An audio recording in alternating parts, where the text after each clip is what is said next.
السلام علیکم. آپ لوگوں سے درخواست ہے کہ اس ویڈیو کو لائک کیجیے اور شیئر کیجیے. اگر آپ نے ابھی تک اس چینل کو سبسکرائب نہیں کیا ہے تو اسے سبسکرائب کیجیے اور بیل آئیکن دبائیے تاکہ ہماری نیو ویڈیو کی نوٹیفیکیشن آئے. شکریہ.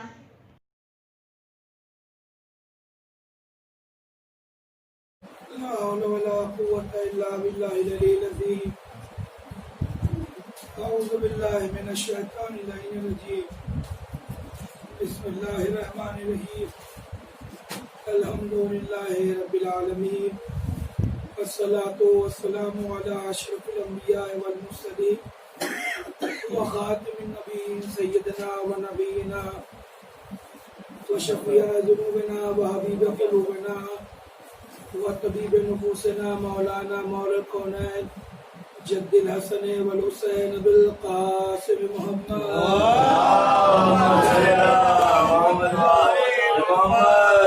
وآله الطيبين الطاهرين المعصومين المظلومين ولعنة الله على أعدائهم أجمعين من يومنا هذا إلى قيام يوم الدين. أما بعد فقد قال الله تعالى في القرآن الحكيم وهو أصدق الصادقين وقوله الحق. بسم الله الرحمن الرحيم. إن الدين عند الله الإسلام. صلوات محمد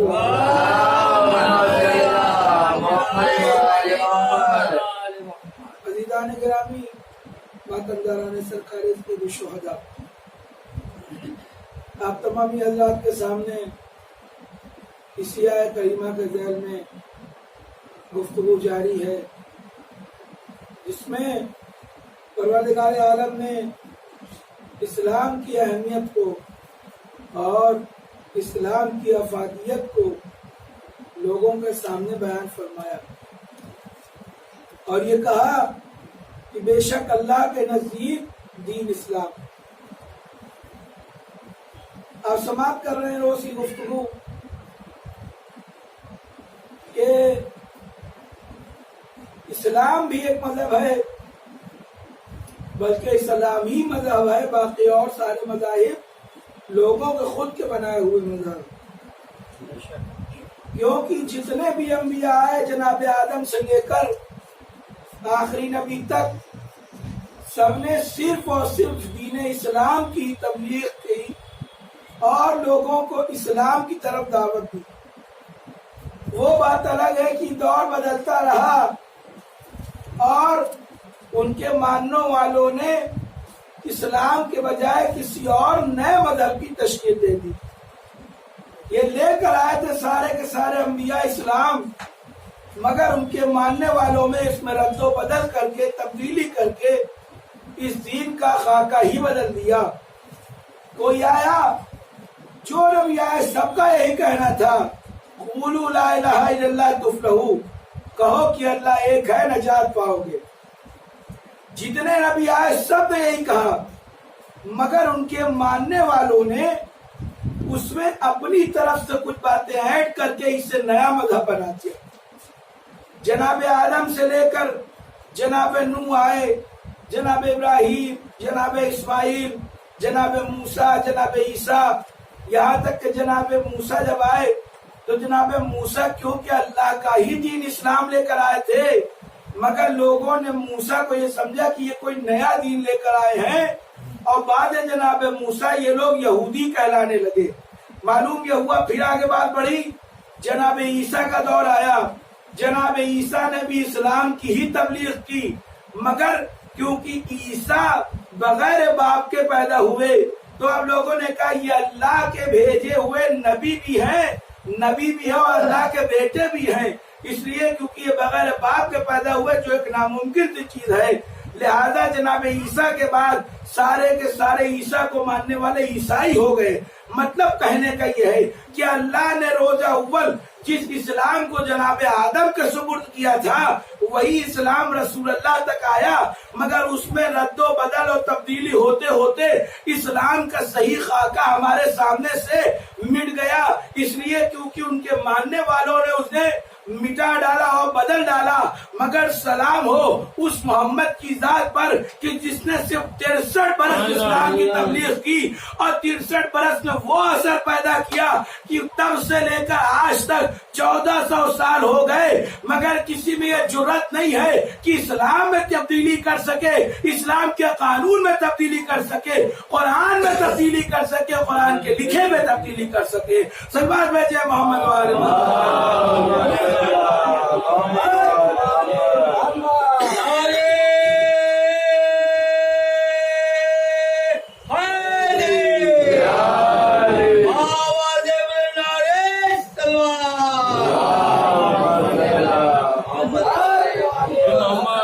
اب دیکھیں کتابوں کی کیا حال ہوئی، 4 آسمانی کتابیں بچے جانتے ہیں، بزرگ بھی جانتے ہیں، بچے بھی جانتے ہیں، تورات، زبور، انجیل اور قرآن۔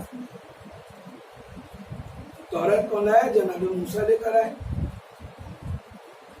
جب تک جناب موسیٰ زندہ رہے اور تورات پر عمل کرنے والے تورات پر عمل کرتے رہے، ادھر جناب موسیٰ کی آنکھ بند ہوئی، ادھر لوگوں نے تورات میں تبدیلیاں کرنا شروع کر دیا، اور اس کا نتیجہ یہ ہے کہ تورات بالکل ہمارے سامنے سے ہٹ گئی، یا اگر کہیں ہوگی بھی تو اس میں اتنی تبدیلیاں ہیں کہ وہ والی تورات نہیں ہے کہ جسے جناب موسیٰ لے کر آئے تھے، ہے کہ نہیں؟ یعنی ماننے والوں نے اس میں اپنے کام کی چیزوں کو تو رکھا، مگر جو ان کے کام کی چیزیں نہیں تھی انہیں نکال ڈالا، یعنی جو اصلی تورات تھی وہ آج تورات باقی نہیں ہے۔ آگے آئیے، زبور جناب داؤد لے کر آئے، ان پر نازل ہوئی۔ زبور کا بھی وہی عالم ہوا، جب تک جناب داؤد زندہ تھے تب تک تو زبور تھی، مگر ادھر داؤد دنیا سے رحلت کر گئے، ادھر تورات زبور میں بھی اتنی چینجنگ ہو گئی کہ زبور کا بھی نام و نشان باقی نہ رہ گیا۔ اب آگے بات آتی ہے انجیل کی، جو بہت زیادہ دن نہیں ہوئے انجیل کو، جناب عیسیٰ پر نازل ہوئی، مگر آج جب آپ انجیل کو اٹھا کے دیکھیں جسے بائبل کہتے ہیں تو اس میں وہ چیزیں نہیں موجود ہیں کہ جو جناب عیسیٰ کے دور میں تھی، اس لیے کیونکہ جناب عیسیٰ کے جاتے ساتھ ہی ان لوگوں نے وہی رد و بدل کرنا پھر شروع کر دیا کہ جو اس سے پہلے کی امت والوں نے کیا تھا، یعنی آج اصلی انجیل موجود نہیں ہے، بلکہ اس میں کچھ اضافے بھی ہو گئے اور کچھ گھٹایا بھی گیا ہے، مگر نہ جانے نثار ہو جائیں حضرت محمد پر کہ جنہوں نے سلوات بھیجے محمد کہ جنہوں نے قرآن کو جس طرح سے مسلمانوں کے حوالے کیا تھا، آج تک قرآن اسی طرح سے موجود بھی ہے، نہ ایک پارے کی کمی ہوئی، نہ کسی سورے میں تبدیلی ہوئی، نہ کسی آیت میں کوئی تبدیلی ہوئی، سب چھوڑیے ایک نقطے کا بھی رد و بدل نہ ہو سکا۔ کیوں نہ ہو سکا؟ ایک سوال پیدا ہوتا ہے کہ نہیں، جیسے عام انبیاء کی تینوں کتابیں بدل دی گئی، اسی طرح سے قرآن میں بھی تبدیلی ہونا چاہیے تھا، مگر ہم نے جب دیکھا تو معلوم یہ ہوا گزشتہ نبی جو گئے انہوں نے اپنی کتابوں کو اپنی دنیا میں رہتے تک تو اس کتاب کی حفاظت کی، مگر جاتے جاتے کسی ایسے ہاتھ میں نہ دے کے گئے کہ جو اس کتاب کی حفاظت کر سکتے، جانے نثار ہو جائے رسول اللہ پر کہ جنہوں نے قرآن کو پھیلایا بھی اور قرآن کو بچانے کا انتظام بھی کیا، بلکہ قرآن ان کے ہاتھوں میں دیا کہ جس کے لیے اللہ نے کہا تھا کہ ہم نے قرآن تمہاری ہدایت کے لیے بھیجا ہے اور نور بھیجا ہے، وہ نور کوئی اور نہیں بلکہ آل محمد کی ذات گرامی ہے۔ سلوات بھیجے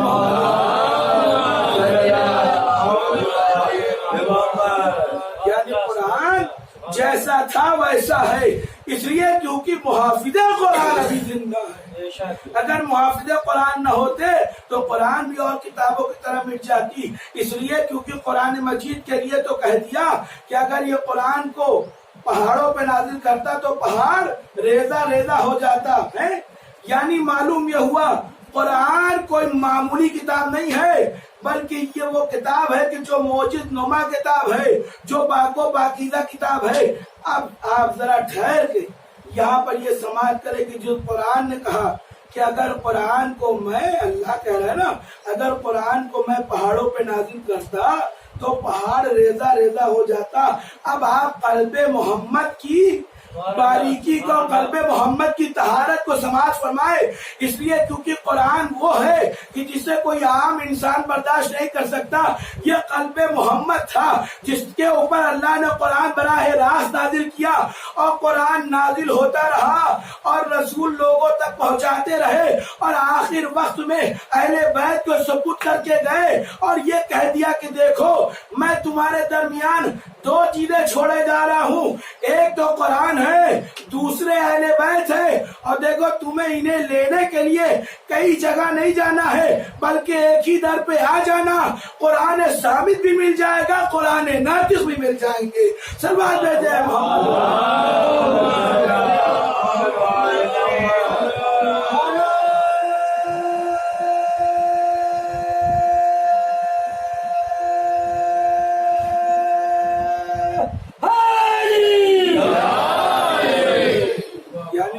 ثابت بھی وہی ہے اور قرآن ناطق بھی وہی ہے، اسی جگہ پہ تھیوری بھی ہے اور وہی پریکٹیکل بھی ہے۔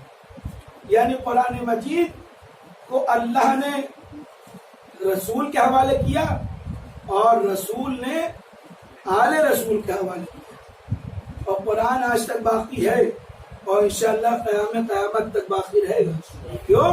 کیونکہ آج بھی ان کا ایک وارث پردہ غیب ہے اور یہ کہہ رہا ہے کہ دیکھو کیا تم نے توریت اور زبور اور انجیل کی طرح قرآن کو سمجھا کہ جن کے محافظ نہ تھے، بلکہ قرآن تو وہ ہے کہ جس کے ایک نہیں بلکہ 12 محافظ ہیں۔ جیسا جیسا دور آتا گیا ویسے ویسے قرآن کی حفاظت کر کے بتایا کہ دیکھو اللہ نے جس ہاتھوں میں رسول کے قرآن کو دیا تھا، اس رسول نے انہی امین ہاتھوں کے حوالے قرآن کو کیا ہے کہ جس میں کوئی رد و بدل نہ ہو سکا۔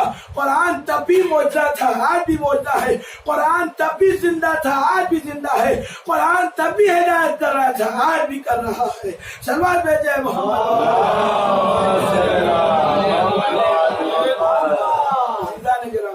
تو یہ قرآن کا معجزہ ہے، یہ قرآن ناطق اور قرآن ثابت دونوں ایک ہی گھر میں ہیں اور دونوں ایک ساتھ ہیں، دونوں جدا نہیں ہوئے، بلکہ رسول نے کہا کہ مجھ سے دونوں ساتھ میں حوض کوثر پر ملاقات کریں گے۔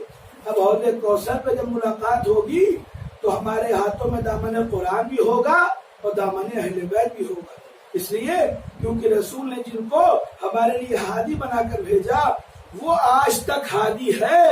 اب یہ الگ بات ہے کہ ہم قرآن سے استفادہ حاصل کریں، فائدہ حاصل کریں یا نہ کریں، یہ ہمارے ضمیر کی بات ہے اور یہ ہماری توفیقات کی بات ہے۔ اس لیے کیونکہ قرآن گھروں پہ طاقوں کی زینت بنانا اور ہے، اپنے ذہن میں اور اپنے عمل میں قرآن کو اتارنا اور ہے۔ قرآن وہ ہے کہ جو یہ کہتا رہا کہ دیکھو دنیا کا کوئی خوش کو طرح ایسا نہیں جو اس میں موجود نہ ہو، مگر کیا ہم نے کبھی اس کو پروف کرنے کی کوشش کی؟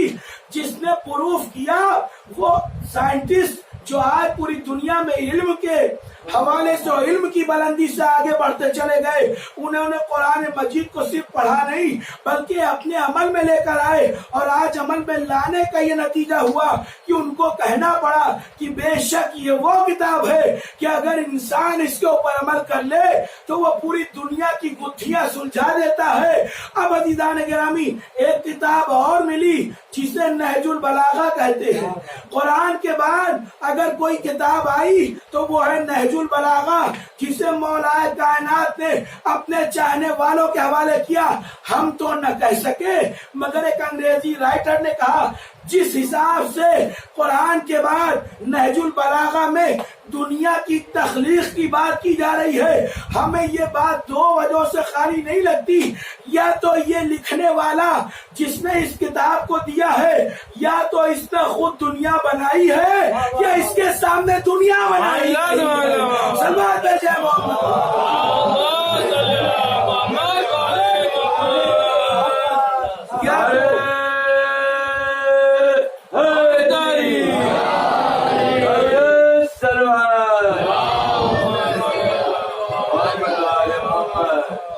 جس نے جو خالق نہج البلاغہ ہے، یا تو اس کے سامنے دنیا بنائی گئی ہے یا خود اس نے دنیا بنائی ہے.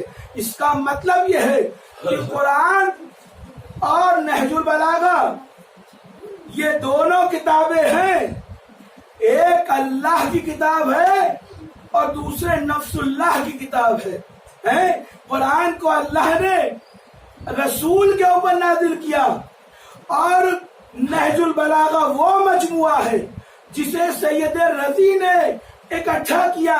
معلوم یہ ہوا سید رضی اس ذات کو کہتے ہیں جس نے دنیا والوں کے سامنے یہ بتایا کہ دیکھو علی تب بھی علی تھا اور آج بھی علی ہے اور قیامت تک علی رہے گا. اس لیے کیونکہ علی کچھ اور نہیں بلکہ مظہر ذات صفات و خدا ہے. سلمان بھیجے محمد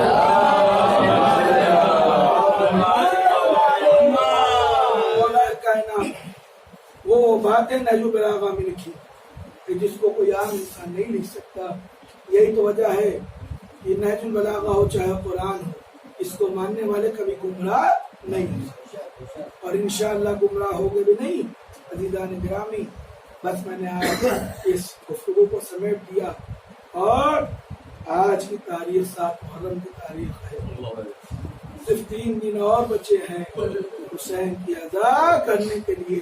اس لیے کیونکہ وہ حسین جو چاند رات ہمارے ہاں مہمان ہوتا ہے وہ عاشور کے بعد کربلا کی جانب روانہ ہوتا ہے. روایتیں لکھی ہیں کہ خدام باقاعدہ طور پر اس چیز کو دیکھتے تھے. آپ کا مجھے نہیں معلوم مگر پہلے کے علماء بتاتے ہیں کہ باقاعدہ طور پر علماء یہ دیکھتے ہیں کہ جب چاند رات نمودار ہوتی ہے تو سیاہ پرچم اسی لیے لگائے جاتے ہیں کہ حسین ہندوستان کی طرف چلے گئے. اس لیے میں بھی ہند کو یاد کیا. میں اپنے ہاتھوں کو جوڑوں اے میرے آقا. ارے لاکھوں سلام آپ پر کہ آپ نے وقت آخر بھی ہمیں بھولا نہیں بلکہ ہمیں یہ یاد کرتے رہے اور آخر وقت میں اپنے شیعوں کو یاد کیا اور کہا اے میرے شیعوں ارے کاش کہ تم کربلا میں موجود ہوتے تو یہ دیکھتے کہ میں کس طرح سے اصغر کے لیے پانی طلب کر رہا تھا اور پانی تو نہ ملا بلکہ 3 پھل کا تیر اصغر کے گلے میں لگ گیا. اجرکم اللہ. خدا کوئی غم نہ دے سوائے غم اہل محمد کے. عزیزان گرامی ہم یہ کہتے ہیں کہ حسین پہ 7 محرم سے پانی بند ہوا. نہیں عزیزان گرامی 7 محرم سے پانی نہ بند ہوا بلکہ پانی تو 4 محرم سے بند ہو چکا تھا. 7 محرم کی صبح وہ تھی ارے جب خیمے میں ایک قطرہ آب موجود نہ تھا. آئے لتش لتش کی صدایں تمام بچے پیاسے ہیں بزرگ پیاسے ہیں بیویاں اور بچے بھی پیاسے ہیں. روایتیں لکھتی ہیں بس آخری جملہ میں نسبت ہے. روایتیں لکھتی ہیں کہ جناب عباس نے خیمے میں آنا چھوڑ دیا تھا. جناب ثانیہ زہرا نے جناب فضہ سے کہلوایا اے فضہ ارے جا کے میرے بھیا عباس کو بلا لاؤ. جناب عباس آئے کہا شہزادی کون سا حکم ہے. کہے میرے بھیا میں نے دیکھا ہے کہ تم نے خیمے میں آنا چھوڑ دیا. کہا اے ثانیہ زہرا اے شہزادی ذرا انصاف کریے. ارے عباس کے رہتے ہوئے یہ کیسے ممکن ہے کہ بچے التش کی صدایں بلند کرے. ارے مجھے شرم محسوس ہوتی ہے کہ عباس کے رہتے ہوئے خیمے میں پانی نہیں ہے. ہارے عباس کی وفا ارے بازو کٹا دیے مگر پھر بھی پانی نہ پہنچ سکا. سیدانیوں کی آس ٹوٹ گئی. بچے نے کودے پھینکے. ہاں جس نے پانی کا وعدہ کیا تھا وہ چچا دریا کنارے مارا گیا. واہ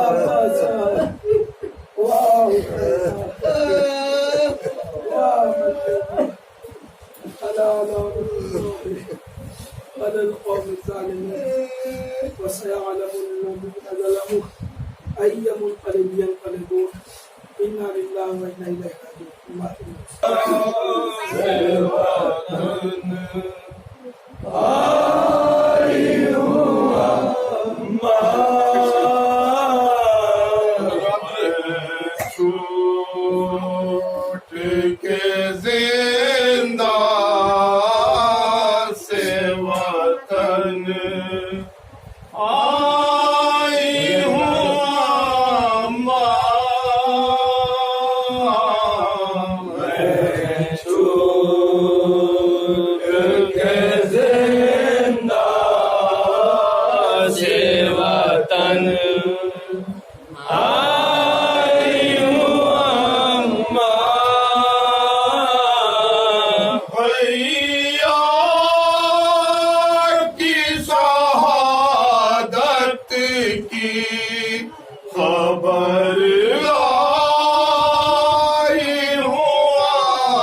زندہ سے وطن آئی ہوں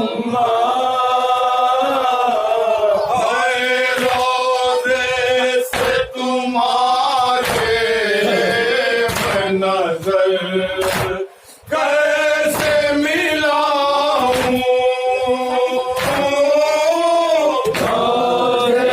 سے تمہارے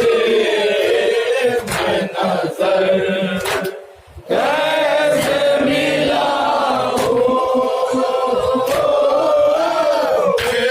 پردگی سے اپنی میں شرمائی ہوں میں چھوٹ کے زندہ سے وطن آئی ہوں ہائے مردوں میں جو ہمراہ گئے تھے ہوئے موت کو مردوں میں جو ہم گئے تھے ہوئے مقتول بس عابد باطل کو بچا لائی ہوں میں چھوٹ کے زندہ سے وطن آئی ہوں ہائے پردیس میں لوٹا گیا سب گھر کا سازا پردیس میں لوٹا گیا سب گھر کا خانوں پہ فقط دار رسن لائی ہوں میں چھوٹ کے زندہ سے وطن آئی ہوں ہائے مجبوریوں کو اپنی تمہیں کیا میں بتاؤں مجبوریوں کو اپنی تمہیں کیا میں اے وارثوں کو پوچھ نہ رو پائی ہوں میں چھوٹ کے زندہ سے وطن آئی ہوں ہائے کیونکہ ہے ستم گھر میں میرے گھر کی صفائی کیونکہ ہے ستم گھر میں میرے گھر کی صفائی یہ بات نہ اب تک میں سمجھ پائی ہوں میں چھوٹ کے زندہ سے وطن آئی ہوں آئے میں جیتی رہی بھیا کہوں تھا نہ جنازہ میں جیتی رہی بھیا کہوں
کے زندہ